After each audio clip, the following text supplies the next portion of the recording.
Triptychs are a great way to showcase multiple images that sit perfectly together in unison. So in this project, we're going to show you how it's done.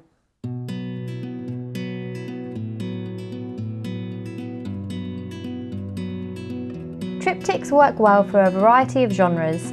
As they say, good things come in threes. But you can't just put any three images together and hope for the best. You need to tell a story or reveal different parts of a subject or multiple subjects that complement each other. Today we're going to show you how simple plant structures such as grasses can make beautiful artwork. As single standalone images, they don't pack any punch, but put them together in a triptych and you've got beautiful work of art fit for your wall.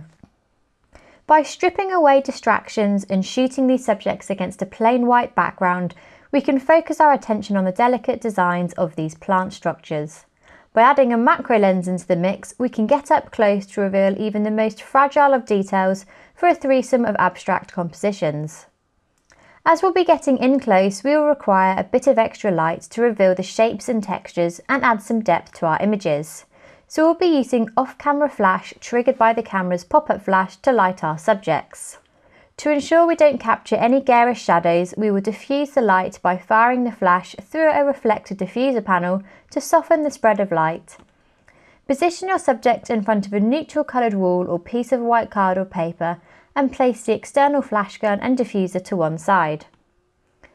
You'll need a tripod to fully support your camera, as when it comes to composing our images, we're going to be using live view mode.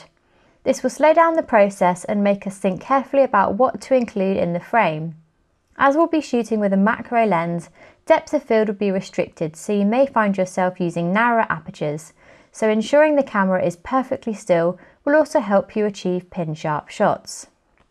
First, switch your camera to manual mode for full control and set the shutter speed to the maximum flash sync speed, which is usually 125th or 250th of a second. As with all macro photography, depth of field is restricted the closer you are to your subject, so start off with a mid-range aperture of f5.6 to 8 to see how much of your subject is in focus. To fire the external flash gun, we're going to use our built-in pop-up flash as a transmitter, with the camera acting as a master and our external flash gun set to slave mode. To set up the wireless control, go to the flash control settings in the main menu and enable flash firing. Select the built-in flash function and in flash mode select manual flash and then scroll down to the wireless function and select the option to trigger the off-camera flash only. The flash control menu also allows you to select and control the flash power output on your external flash gun. Set your flash gun to the slave wireless setting and check the flash gun is set to the same channel as the camera. By focusing on the finer details and structure of a plant, you can get a variety of shots from just one subject. So take your time to explore and create an assortment of compositions. Experiment with the amount of depth of field you want and change the focus point too. You'll be surprised at how different a shot can look. With live view enabled, decide on your focus point and zoom in using the 5 or 10 times magnification buttons and slowly twist the manual focus ring to bring the area you want to appear sharp in focus. To ensure you don't knock the focus during the exposure, use a shutter release to fire your shot. Take a test shot, check it on the LCD, and depending on the ambient light, you may need to increase the flash power to brighten things up. Once you've nailed the exposure, you shouldn't need to adjust the flash, as we want consistent lighting to ensure the three final images sit well together. Don't forget to check your focal point is in sharp focus too. As depth of field is restricted, even the smallest of movements to the camera could knock your focus out.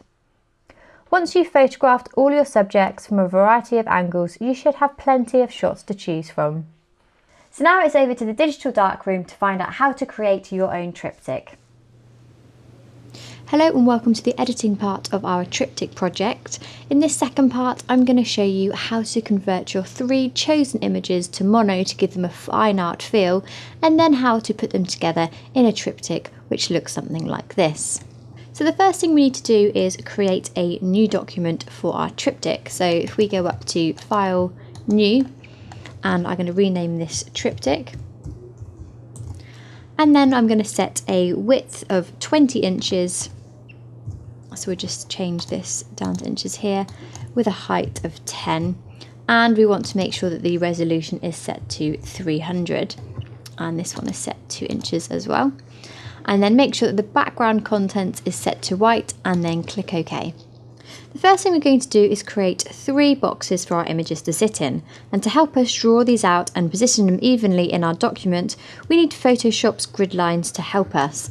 So if we go to Photoshop Preferences and then go down to Grids, Guides and Slices, we want to set this to inches, and we're going to set a grid line for 1 inch for subdivisions of 2, and then click OK. And then to view the grid, we need to go to View, Show, Grid. And as you can see, that gives us quite a good guide to work by when we're creating our windows. The boxes for our images to sit in, we're going to use the shape tool, which is this one down here, and if you click and hold, you can see all of the different shapes available, and we're going to use the rectangle tool. And what I'm going to do is simply click and drag out a box which is going to be about 5 by 8 inches. So as you can see, I can use this grid here as a guide. I'm simply just going to shift that across, and then to make 2 speedy copies, I'm going to hold down Alt, click and drag, and then again with the third one.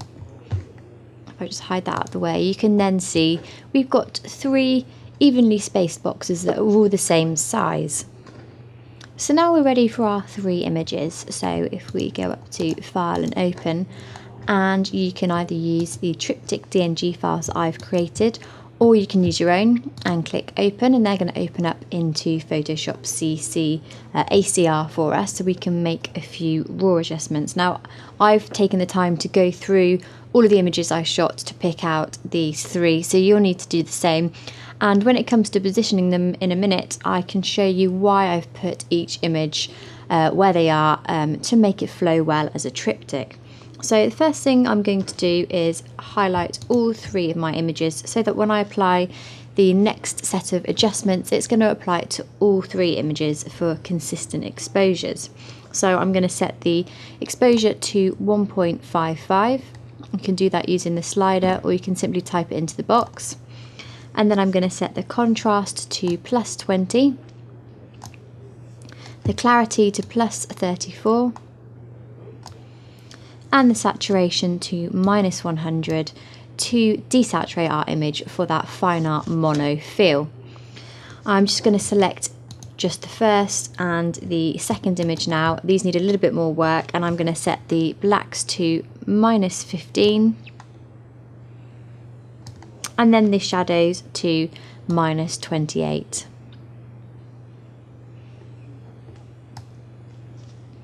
And then I'm going to hit Open Images. I'm just going to highlight them all, and then they'll open up into Photoshop CC for us.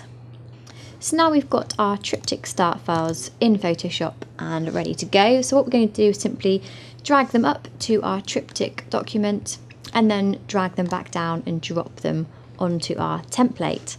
And this image goes in the middle, so what I'm going to do is position that layer 1 just above the middle rectangle. You can see here that that's this one here, and then I'm simply going to hover the cursor between the layer 1 and the rectangle 1 copy, and hold down Alt, and that's going to clip that image to that rectangle. So as you can see, only the area within the outline of the box is visible. So what I need to do now is reposition and resize my layer to fit it nicely in that box. So I'm just going to hit Show Transform Controls, and I'm simply going to just reduce the size to fit the box.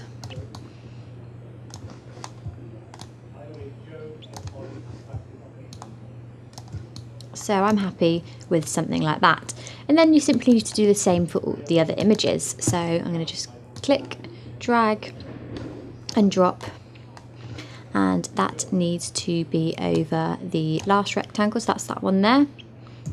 Hold Alt to clip that, and then resize to fit the box.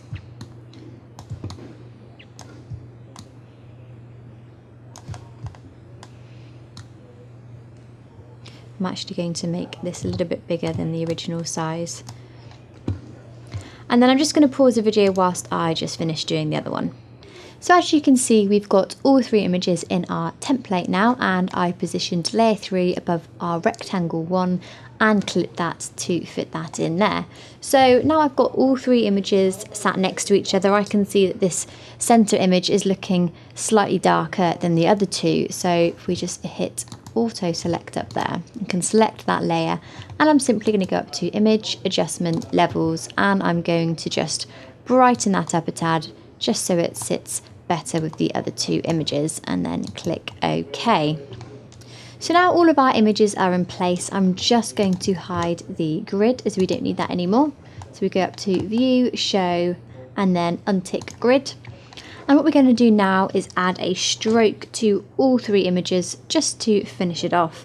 And what we're going to do first is select the top layer in our Layers panel, add a new layer, and then what I'm going to do is hold down Shift and Command on a Mac or Control on a PC and simply click on these rectangle thumbnails, and as you can see, that highlights all 3 of these boxes that we created earlier.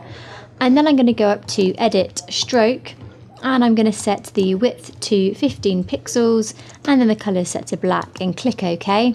I'm just going to hold down Command or Control and D to deselect, and as you can see, we've got a nice stroke around all 3 of our images.